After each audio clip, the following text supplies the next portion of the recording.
जब मानव इतिहास अंधकार में डूबा था, तब एक राजा के आदेश से कई बच्चों का लहू बहाया जा रहा था। और उसी समय परमेश्वर ने एक बालक को उठा लिया जिसका नाम था मूसा और उसको बचाया।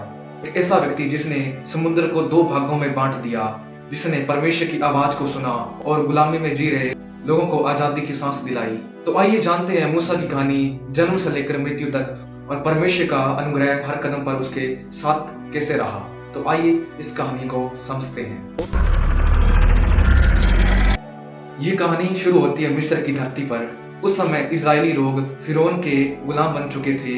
इसी कारण से फिरौन को ये भी डर था कि अगर लोग बढ़ते रहे तो ये मेरे खिलाफ खड़े हो जाएंगे। इसी कारण से फिरौन ने एक आदेश दिया कि जन्म लेते ही बच्चे को मार दिया जाए।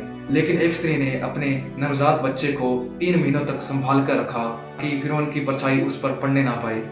जब उससे छिपा कर रखना संभव नहीं हुआ तो उसने एक टोकरी ली और उसमें उसको बैठाया और नदी में उस बच्चे को छोड़ दिया। पर परमेश्वर का हाथ उस बच्चे पर था और फिरौन की बेटी के पास वो टोकरी जा पहुंची। और ये उस राजकुमारी को बच्चा अच्छा लगा तो उसने उसको रख लिया। उसने कहा यह हिब्री बालक है, इसलिए उसने उसको अपना पुत्र बना लिया और उसने उसका नाम मूसा रखा, जिसका अर्थ होता है पानी से निकाला गया। मूसा राजभवन में बड़ा हुआ और उसने मिस्र की सभ्यता को देखा और सब मिस्र की शिक्षा को प्राप्त किया और उसने एक राजकुमार की तरह जीवन जिया। लेकिन उसके मन में कुछ और ही था। जब वो बाहर निकलते तो अपने इजरायली भाइयों को देखते कि उनके साथ बहुत मारपीट होती है, बहुत ज्यादा उन्हें पीड़ित किया जाता है, तो उस वजह से उसको बहुत ज्यादा रोना भी आता था।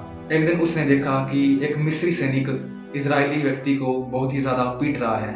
गुस्से में मूसा ने आकर उस मिस्री को मार डाला। ये बात पूरे इजराइल में फैल गई। इसके कारण फिरौन ने मूसा को मारने का हुक्म दिया। मूसा मिस्र छोड़कर मिगान देश की ओर भागा। उसने यित्रो नामक याजक की पुत्री सिपोरा से विवाह किया और वहां पर उसने कई वर्षों तक भेड़ बकरियां चराई। उस समय मूसा एक साधारण चरवाहा बन चुका था, फिर भी परमेश्वर की योजना कुछ और ही थी। एक दिन वो रेगिस्तान के अंदर भेड़ बकरियों को चराने के लिए गया, पर उसने देखा कि एक झाड़ी जल रही है और वो बुझ भी नहीं रही। और जब वो मूसा पास गया तब परमेश्वर की आवाज उसे सुनाई दी। फिर परमेश्वर ने कहा कि मूसा मेरे पास मत आओ और अपने जूते उतार दो, क्योंकि यह पवित्र स्थान है। तब मूसा परमेश्वर के सामने भय और आदर के साथ झुका। तब परमेश्वर ने मूसा से कहा कि मैंने अपने लोगों की पुकार सुनी है कि तू उन लोगों को मिस्र से निकालकर आजादी की ओर ले जा। मूसा डर गया और परमेश्वर से कहा कि मैं कौन हूँ जो मैं उस फिरौन के पास जाऊं। तब परमेश्वर बोला कि मैं तेरे संग हूँ। और यही शब्द मूसा की जिंदगी में सबसे बड़ा प्रतिफल का कारण बन गए, जिसके कारण उसकी जिंदगी में बहुत ज्यादा बल बढ़ा। मूसा अपने भाई हारून के साथ मिस्र की ओर लौटा और उन्होंने फिरौन से कहा कि इजराइल का परमेश्वर यहोवा यूं कहता है कि तू उन लोगों को जाने दे। लेकिन फिरौन का मन बहुत ही ज्यादा कठोर था और उसने कहा कि मैं परमेश्वर को नहीं जानता कि कौन है। तब परमेश्वर ने मिस्र पर बहुत सी विपत्तियां भेजी, जैसे नील नदी का लहू बहा जाना, मेंढकों की बाढ़, मच्छर मक्खियां, पशुओं की बीमारी, फोड़े, ओले, टिड्डियां, अंधकार और पहिलौठे की मृत्यु। जब फिरौन का बेटा मर गया तब फिरौन ने उन्हें आदेश दिया कि निकल जाओ इस भूमि से। मूसा इजराइलियों को लेकर चला। जब वो चलता गया तो लाल समुद्र आया।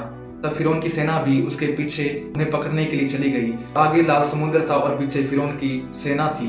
वीडियो में आगे बढ़ने से पहले मैं आपको बताना चाहता हूँ कि अगर आप बाइबल को और भी गहराई से जानना चाहते हो तो आप इस प्लेलिस्ट को चेक कर सकते हो, इस चैनल को भी सब्सक्राइब कर सकते हो ताकि और भी परमेश्वर के गहरे भेदों को आप जान पाए। तो टॉपिक पर वापस आते हैं। और जितने लोग मूसा के साथ थे वो सब घबरा गए कि अब क्या होगा, क्योंकि अब आगे तो लाल समुद्र है और पीछे फिरौन की सेना है।